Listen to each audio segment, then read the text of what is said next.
आप सबको एक बार फिर से प्रभु यीशु मसीह के नाम में प्यार सलाम। जय मसीह की। मैं बिनी जॉन यीशु फाउंडेशन से आपके समक्ष प्रभु की कुछ वाणी को लेकर के आपके समक्ष हूँ। 3 बातें हैं जिनको मनुष्य को अपने जीवन में अपनाना चाहिए, और 3 बातों को अगर आप नहीं करते हैं तो आप जीवन में कभी सफलता को नहीं देख सकते। सफलता के लिए 3 महत्वपूर्ण बातें जिनको आप अपने जीवन के अंदर अपना सकते हैं और आपका जीवन आनंद में हो सकता है। 3 बातें अगर आप अपने जीवन में उतारते हैं तो ये बातें आपके लिए मार्गदर्शन कर सकती हैं। सबसे बड़ी बात यह है कि अगर आप इन 3 बातों को निगलेक्ट करते हैं या तीनों में से एक को भी निगलेक्ट करते हैं तो आप समृद्धि की कोई कामना ना करें। समृद्धि परमेश्वर की इच्छा के अनुसार आती है, और परमेश्वर ने जो कुछ भी दिया है वो अपनी शर्तों पर दिया है, हमारी शर्तों पर नहीं दिया है। 3 लोगों का कभी भी आपको सामना नहीं करना चाहिए। जीवन में अगर आप 3 लोगों का सामना करते हैं तो ये आपके लिए बड़ी दुखदाई वाली बात है। नंबर 1, परमेश्वर का सामना कभी ना करें। नंबर 2, माता पिता का सामना कभी ना करें। नंबर 3, अपने गुरु का सामना कभी ना करें। इन तीनों ही क्रियाओं से आपको क्या क्या मिल सकता है, बाइबल कितना बताती है, इसके विषय में व्यापक रूप से बाइबल के अंदर है। लेकिन हम कुछ सूक्ष्म और कुछ थोड़ी सी बातों को देखेंगे, एक भूमिका के रूप में लेंगे, आप अध्ययन कर सकते हैं। यीशु मसीह ने मत्ती 5 और उसके 18 पद के अंदर 17 पद से पढ़ूं तो यहाँ पर इस तरीके से लिखा है, आप लोग अपनी बाइबल में निकाल करके देख सकते हैं, पढ़ सकते हैं। यह न समझो कि मैं व्यवस्था या नबियों की पुस्तक को नष्ट करने आया हूँ। नष्ट करने नहीं परंतु पूर्ण करने आया हूँ। क्योंकि मैं तुमसे सच सच कहता हूँ, जब तक आकाश और पृथ्वी टल न जाएं, व्यवस्था में से एक मात्रा या बिंदु भी जब तक कि सब कुछ पूरा न हो जाए नहीं टलेगा। हम इस वचन को अक्सर प्रचार करते हैं, सुनते हैं, लोगों से चर्चा करते हैं। इसका 19वां पद जो है वो और भी ज़्यादा महत्वपूर्ण हो जाता है। इससे ज़्यादा महत्वपूर्ण उसका 19वां पद हो जाता है, क्योंकि ये बात तो सत्य है, लेकिन 19वें पद के अंदर जो आप देख रहे हैं वो बिल्कुल विचित्र बात है, उसको हम एक्सेप्ट कर ही नहीं पाते। इसलिए जो भी इन छोटी से छोटी आज्ञाओं को तोड़ेगा और ऐसी शिक्षा दूसरों को देगा, वह परमेश्वर के राज्य में छोटे से छोटा कहलाएगा, परंतु जो उनका पालन करेगा और दूसरों को भी सिखाएगा, वह परमेश्वर के राज्य में महान कहलाएगा। अब यहाँ पर अगर हम छोड़ते हैं तो हम क्या कहलाएंगे? परमेश्वर की आज्ञा का उल्लंघन करने वाले लोग। और अगर हम करते हैं तो परमेश्वर के राज्य में हम महान कहलाएंगे। हम लोग अक्सर महान बनना चाहते हैं। अगर हम देखें कि परमेश्वर के वचन के अनुसार परमेश्वर ने सब कुछ 3 भागों में ही बांटा है। मैं जब यहाँ पर 3 लोगों की चर्चा कर रहा हूँ तो 3 लोग आपके जीवन के अंदर बहुत महत्वपूर्ण हो जाते हैं। 3 लोग आपके जीवन के अंदर वो अना काम करते हैं जो आपके जीवन को बदल सकते हैं। ये 3 लोग हैं जो मनुष्य के जीवन के अंदर उसको आधार बना सकते हैं, उसको बिल्डिंग खड़ी कर सकते हैं, उसको सफलता के मार्ग पर ले करके जा सकते हैं। इन तीनों के अलावा और कोई नहीं है जो आपको सफल कर सके। आपके दोस्त नहीं हो सकते, आपके रिश्तेदार नहीं हो सकते, ये समाज नहीं हो सकता, कोई भी दुनिया का कोई प्राणी नहीं हो सकता।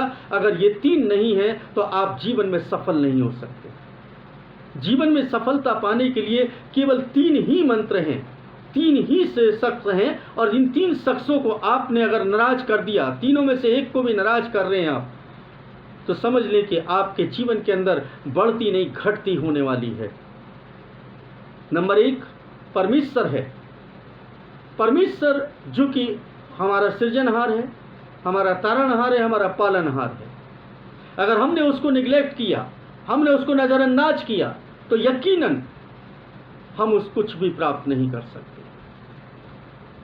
और जब 10 हुक्म बाइबल के अंदर मिलते हैं तो आप देखते हैं उन 10 हुक्मों के अंदर पहला हुक्म यही है कि तू अपने परमेश्वर को पहला स्थान दे। हम अक्सर पूरी बाइबल के अंदर इसी बात को पढ़ते हैं कि पहला स्थान किसको? परमेश्वर को देना है। लेकिन हम क्या है, अपने कामों को ज़्यादा तरजीह देते हैं। हमारे बच्चे ज़्यादा महत्वपूर्ण हो जाते हैं, हमारे काम ज़्यादा महत्वपूर्ण हो जाते हैं, हमारा तमाम घर का जो बिखरा हुआ सामान है वो ज़्यादा महत्वपूर्ण हो जाता है, हमारे घर में कोई रिश्तेदार आने वाला है वो ज़्यादा महत्वपूर्ण हो जाता है। परमेश्वर हमारे लिए सेकेंडरी हो जाता है। और जब जब आप ऐसा करते हैं, एक बात समझ लें कि अपनी समृद्धि को खो रहे होते हैं, अपनी सफलता को खो रहे होते हैं, क्योंकि उसी ने जीवन दिया है। जीवन उसके हाथ में, मृत्यु उसके हाथ में है। जब हम पैदा हुए तब उसके द्वारा हमें श्वास मिला। जब हम जाएंगे इस दुनिया से तो भी उसी के पास वापस लौट के जाना है। तो पहला शख्स कौन है? परमेश्वर है। दूसरा शख्स है उसके माता पिता। जब 10 हुक्म दिए तो 10 हुक्म के अंदर आप देखते हैं कि एक आज्ञा मिलती है आपको, अपने माता पिता का आदर करना, जिससे कि तो बहुत वर्ष तक जीवित रहे और समृद्धिशाली हो सके। तो माता पिता का आदर करना ये बहुत ज़्यादा ज़रूरी हो जाता है।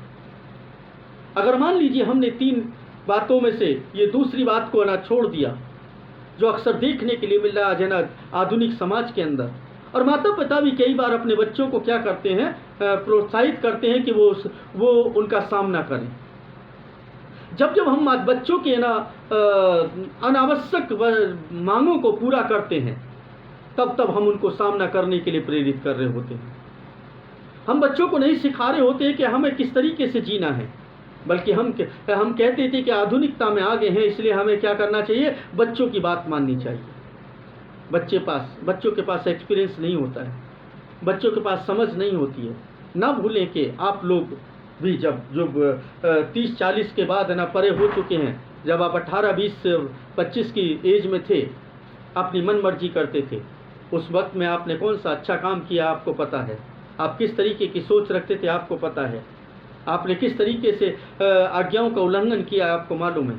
आपको कुछ करने की ज़रूरत नहीं, कहने की ज़रूरत नहीं है। तो ठीक उसी तरीके से आपकी संतान हो सकती है।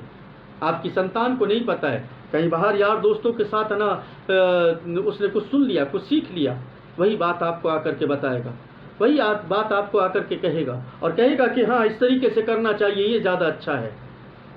उसके पास एक्सपीरियंस नहीं है, उसके पास अनुभव नहीं है, और हम उसको प्रेरित कर रहे होते हैं। ठीक है, मेरी बेटी ये काम कर रही है, बहुत अच्छा कर रही है, मेरा बेटा ये काम कर रहा है, बहुत अच्छा कर रहा है।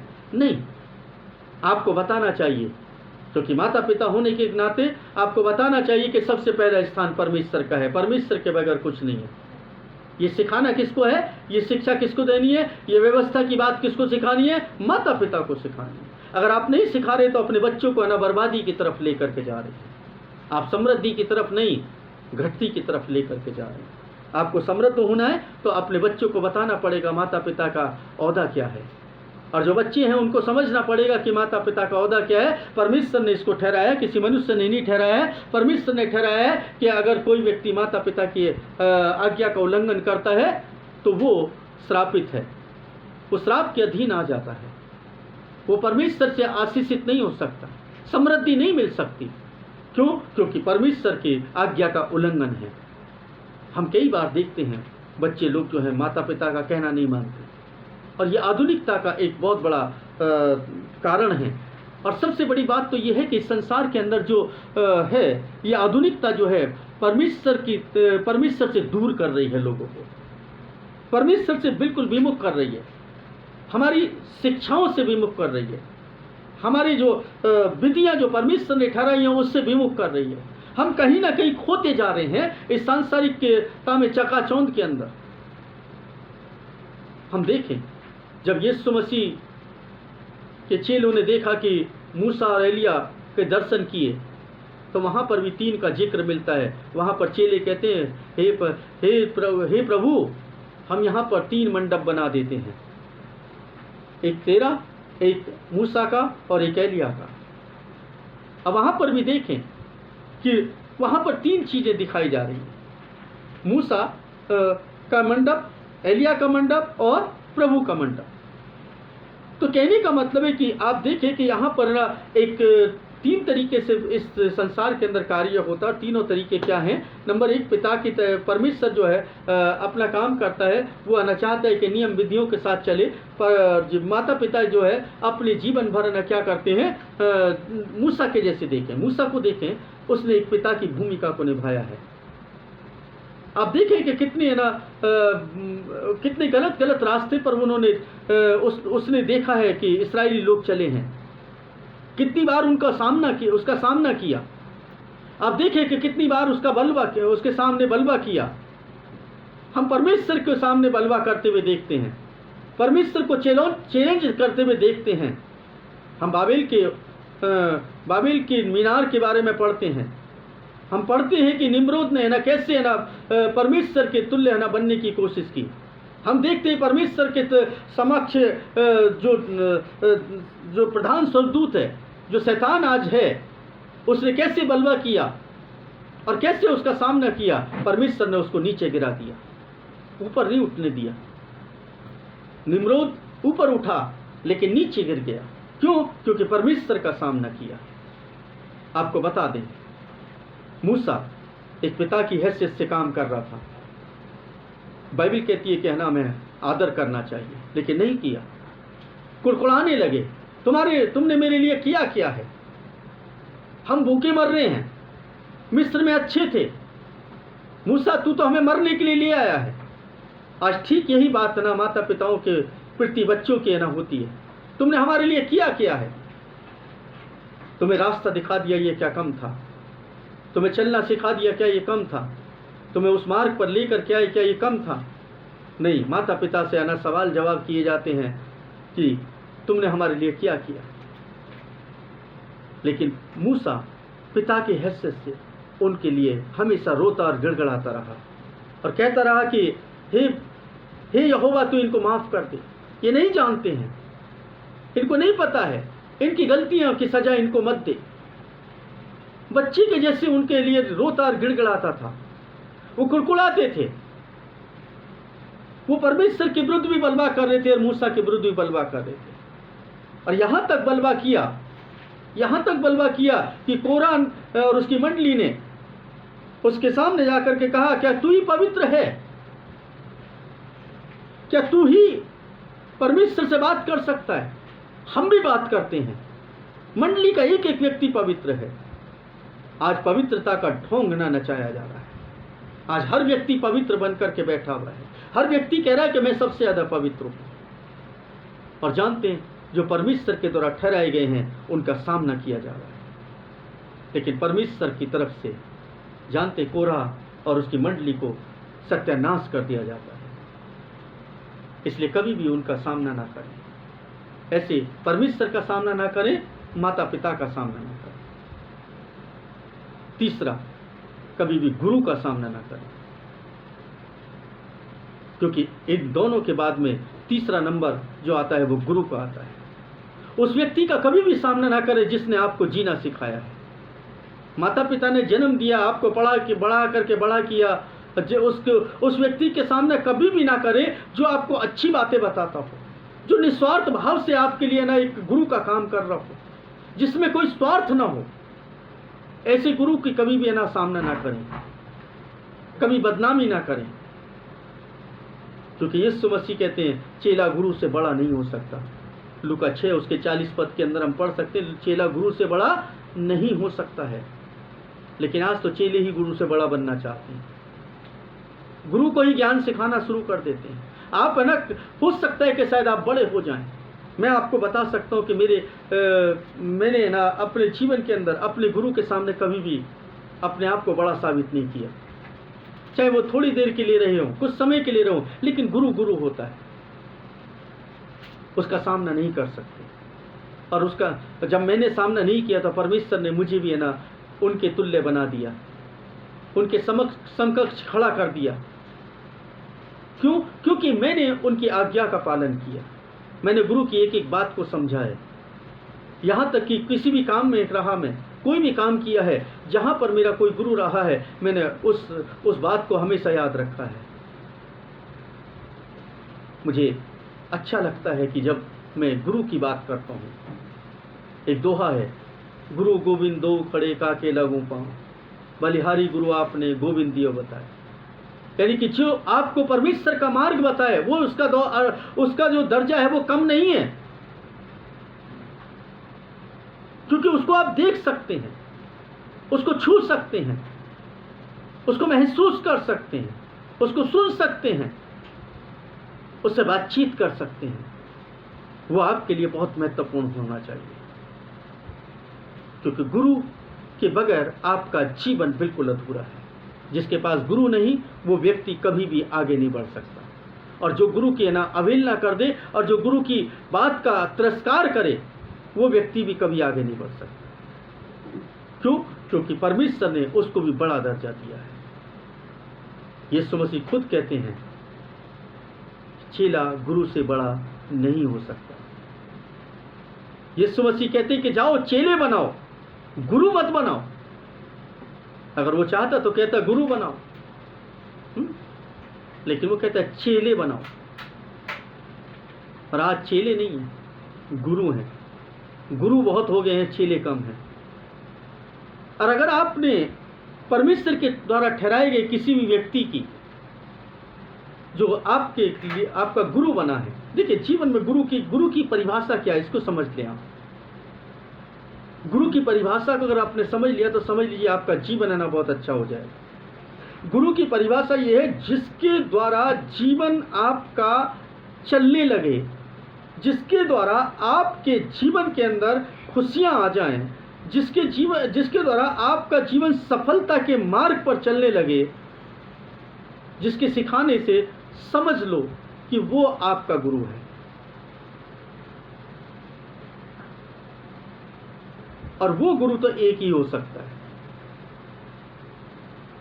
परमेश्वर ने जिसको ठहरा दिया है।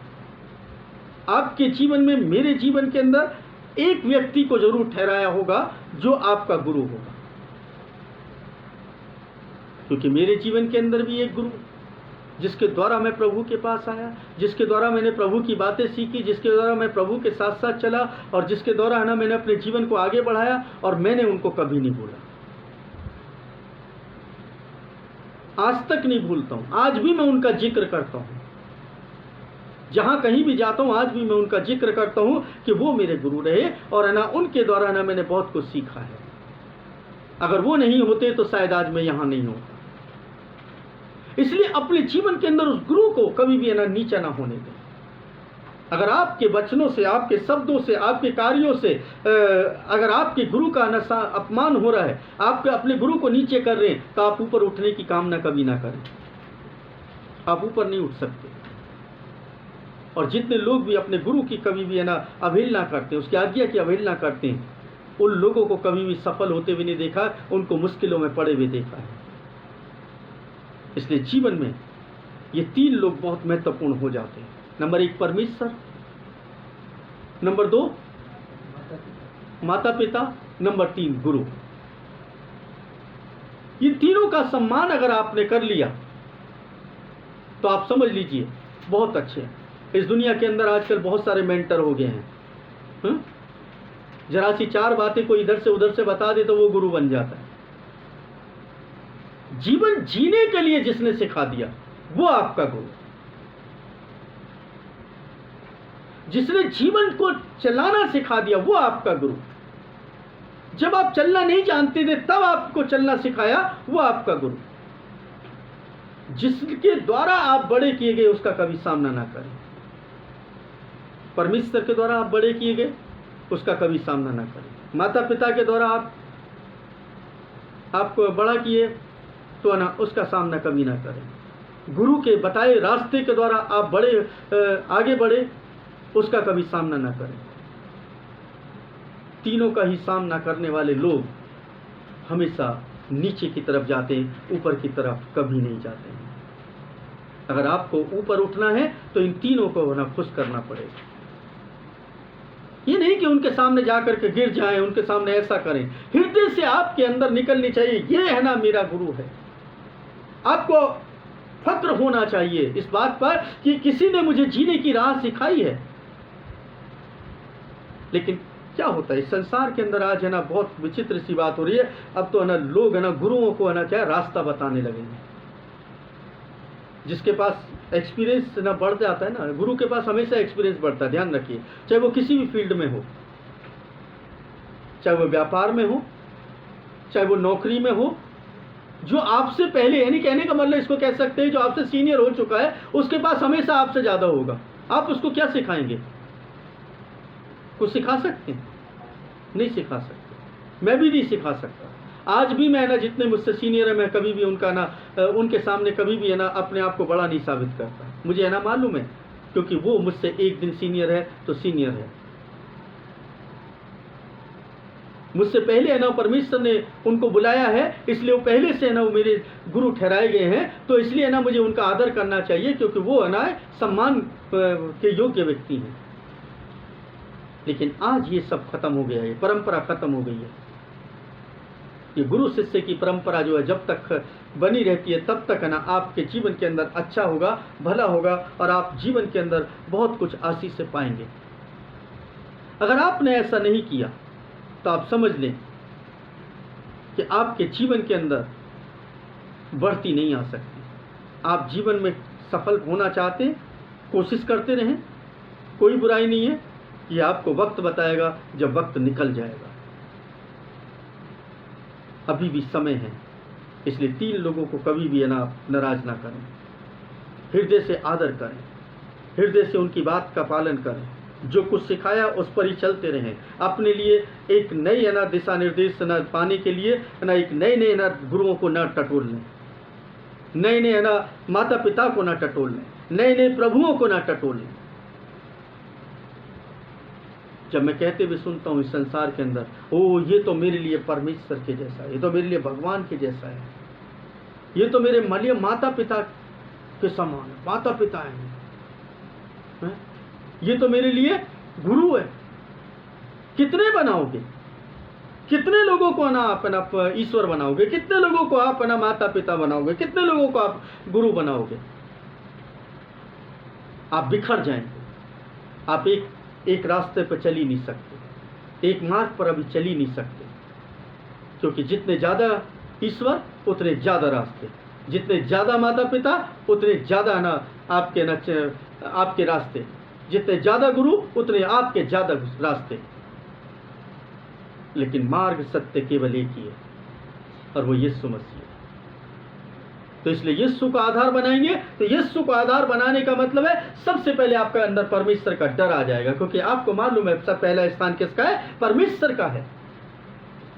अगर यीशु को आप आधार बनाते हैं तो है ना सबसे पहले दूसरे नंबर पर आपके माता पिता का आदर करना आ जाएगा, क्योंकि यीशु ने खुद आदर किया और यही बात ना सिखाई।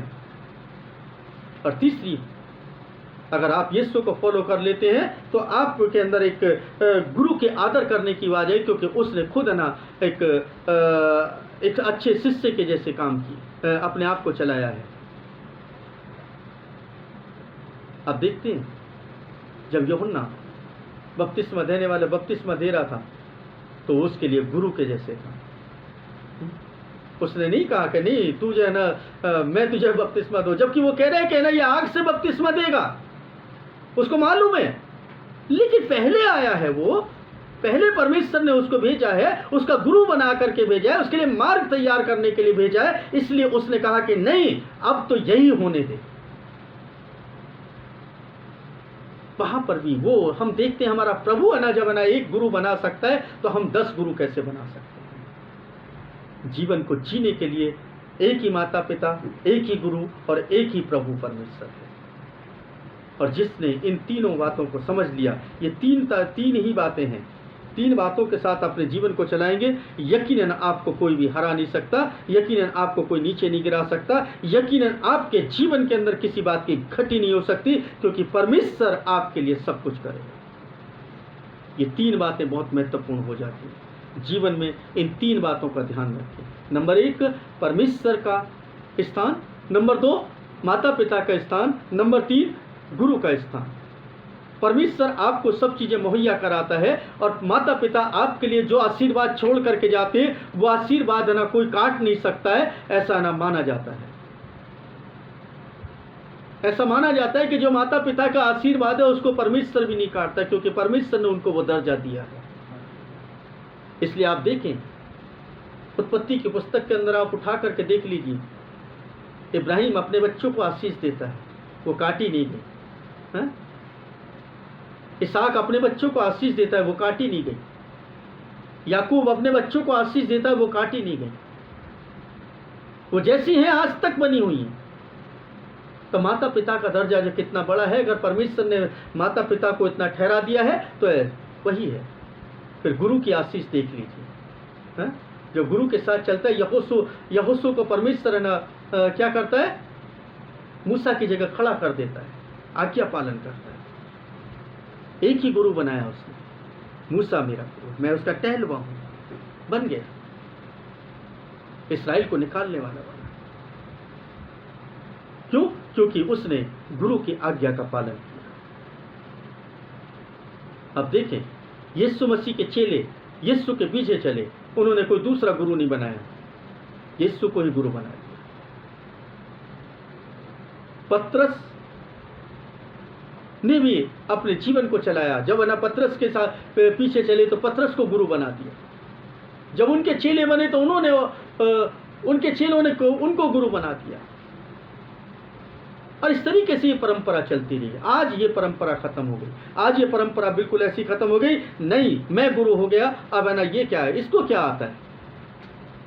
उसको बहुत कुछ आता है, क्योंकि परमेश्वर ने उसको ठहराया। माता पिता को क्या आता है? इनको क्या मालूम है ना कैसे दुनिया चलती है? इनको बहुत कुछ आता है, क्योंकि जब तुम ना चलना नहीं जानते थे तब इन्होंने ही चलना सिखाया था। माता पिता का जो दर्जा है वो कम समझते, नहीं मालूम होता है। जब है ना बच्चे छोटे होते हैं ना, तो उनको ना कैसे खाना है, कैसे खिलाना है, कैसे उसको लैट्रिन कराना है, कैसे उसको यूरिन कराना है, कैसे ना उसको कपड़े पहनाने हैं, किस तरीके से उसको चलना सिखाना है, किस तरीके बोलना सिखाना है, सब कुछ तो वो सिखाते हैं। लेकिन जैसे ही बच्चे बड़े हो जाते हैं वैसे कहते हैं, नहीं तुम हमारे लिए क्या करोगे, हम तुम्हें सिखाएंगे। अपनी ब्लेसिंग्स वहीं खत्म कर देते हैं। इसलिए परमेश्वर का वचन कहता है, अपने माता पिता से ऐसा ना कहना, तो हमसे जो कुछ बंद पड़ता है हमने कर दिया, ऐसे कहने वाले कभी भी। इसलिए माता पिता को भी चाहिए कि बच्चों के साथ कभी भी है ना इस तरीके की बात ना करे। अगर बच्चे कोई बात करे तो उसको 50 बार सोचें, क्योंकि उस योग्य नहीं है वो, उस दूरी तक नहीं सोच सकते। आपने परिश्रम किया है, आपने मेहनत की है, आपने ना अपने जीवन को इस दुनिया के अंदर झोंका, इतने वर्षों तक आपने अपने जीवन को चलाया, इसलिए आपके पास ज़्यादा अनुभव है। आप कौन सा काम कर सकते हैं, उस अनुभव को आप अपने बच्चों के साथ बांट दीजिए, क्योंकि वो इस दुनिया की रंग रलियों में इतना खो जाता है बच्चा, जिसकी वजह से वो कोई भी है ना डिसीजन नहीं ले पाता। उस प्रत्यक्ष रूप में जो दिखाई दे रहा होता है सिर्फ वही दिख रहा होता है, तो अंत क्या है उसका नहीं पता है। कल्पना तो कर सकते हैं, कल्पना करने में कोई बुराई नहीं है, कल्पना अपना बहुत बड़ी बड़ी कर सकते हैं, लेकिन आपको ज़मीन पर उतर करके ही काम करना पड़ेगा। ठीक उसी तरीके से गुरु के साथ भी है। अगर गुरु ने कोई बात बोली है तो कुछ सोच समझ करके बोली होगी। गुरु आपको कुछ सिखा रहा है तो कुछ सोच समझ करके सिखा रहा है। जब वक्त निकल जाता है, जब आप नहीं मानते हैं, तब उसके बाद आपको याद आती है ये बात ऐसी बोली थी, क्यों नहीं मानी थी। इसलिए तीनों का दर्जा बहुत बड़ा है, और यही बात सिखानी है दूसरे लोगों को। यीशु मसीह भी यही कह रहे हैं, जो इन छोटी छोटी सी आज्ञाओं को तोड़ेगा, ऐसी ही शिक्षा दूसरों को देगा, वह परमेश्वर के राज्य में छोटे से छोटा कहलाएगा। यानी कि हम कहें अरे कुछ नहीं होता, ठीक है ना, चर्च चले जाएंगे, क्या फ़र्क पड़ता है, आज भी जाएंगे, कौन सा फ़र्क पड़ता है, थोड़ा लेट चले जाएंगे, क्या फ़र्क पड़ता है। मैं ये ना किसी को भी नहीं बोलता कि ना भाई लेट आ रहे हो, है ना, अपनी मर्जी है, कोई कभी भी आए, उससे मेरा क्या लेना देना। कोई व्यक्ति मेरे लिए नहीं आता, कोई व्यक्ति मुझे खुश करने के लिए नहीं आता, मुझे लेना देना क्या है उस बात से। मैं हूँ या नहीं हूँ, मुझे फ़र्क पड़ता है। मैं परमेश्वर के समक्ष हूँ या नहीं हूँ, मुझे फ़र्क पड़ता है। छोटी सी छोटी बात है, परंतु जो उनका पालन करेगा, दूसरों को भी सिखाएगा, वह परमेश्वर के राज्य में महान कहलाएगा। अब आप सोचें कि आप क्या सिखा रहे हैं। यहाँ पर कॉमन बात की है यीशु मसीह ने कॉमन बात की है। ये कॉमन सेंस है हमारे लिए। परमेश्वर की आज्ञा है, परमेश्वर का क्या करें, आदर करें। परमेश्वर की आज्ञा है कि माता पिता का आदर करना सिखाएं, बच्चों को भी बात सिखाएं। हम ना बाइबल को खोलते चले जाएंगे तो मालूम चलेगा कि इतना भरा पड़ा है माता पिता और बच्चों के लिए कि आपको है ना सदियों निकल जाएंगे ना उसको बखान करने में। अनेकों लोग है ना उसको बखान कर चुके हैं और बहुत कर रहे हैं, और वास्तव में इतना बड़ा टॉपिक है कि ना इसके विषय में तो जितना चर्चा करें उतना ही कम हो जाएगा। तीसरा वो कहते हैं गुरु शिष्य परंपरा है। तो गुरु के ना, गुरु का क्या दर्जा है उसको समझ ले। अगर गुरु कोई बात कर रहा है, गुरु के भी है ना गुरु में भी दो तरीके के होते हैं। एक तो स्वार्थ में बस, यानी कोई बात सिखा रहा है अपने स्वार्थ के लिए। इससे परख सकते हैं कि आप वो व्यक्ति है ना आपके स्वार्थ, अपने स्वार्थ के लिए सिखा रहा है या निस्वार्थ भाव से सिखा रहा है। दो तरीके के गुरु मिलेंगे, एक तो स्वार्थी गुरु मिलेंगे, एक मिलेंगे निस्वार्थ। अगर कोई व्यक्ति अपना स्वार्थ सीधा करने के लिए काम कर रहा है तो वो गुरु नहीं हो सकता। ये बाइबल बताती है, मैं नहीं कह रहा हूं इस बात, क्योंकि उसको अपने लिए का काम करना है, चाहे वो मैं हूं या कोई दूसरा व्यक्ति हो। ये देखें कि उसके कर्मों से कि वो उसको स्वार्थ क्या है उसका। अगर स्वार्थ है उसका तो इसका मतलब वो अच्छा गुरु नहीं हो सकता। यीशु मसीह का कोई स्वार्थ नहीं था इसलिए अच्छा गुरु था। उसके चेलों का कोई स्वार्थ नहीं था इसलिए अच्छा गुरु था। उनको सिर्फ अपनी बात कहने से मतलब था, कोई मतलब नहीं, कोई स्वार्थ नहीं था। पौलुस से एक अच्छा गुरु था इसलिए ना तो वो उसको कोई स्वार्थ नहीं था। माता पिता की बात करें, बाइबल से उठा करके देख लें अच्छे अच्छे माता पिता जिन्होंने अपने बच्चों को वही बातें सिखाई हैं जो है ना उनको करनी चाहिए। परमेश्वर को देख लें, परमेश्वर के साथ जितने संबंध बनाया परमेश्वर ने उनके साथ रह करके काम किया। इन तीन कामों को कर लें, परमेश्वर आपको बड़ी आशीष और बरकत देगा और आपको जीवन में उन्नति देगा, ताकि आप उन्नति कर सकें और आप सांसारिक स्तर पर, मानसिक स्तर पर और भौतिक स्तर पर और आत्मिक स्तर पर, हर स्तर पर आप ऊंचे उठाए जा सकें। परमेश्वर आप सभी को आशीष दे। आमीन।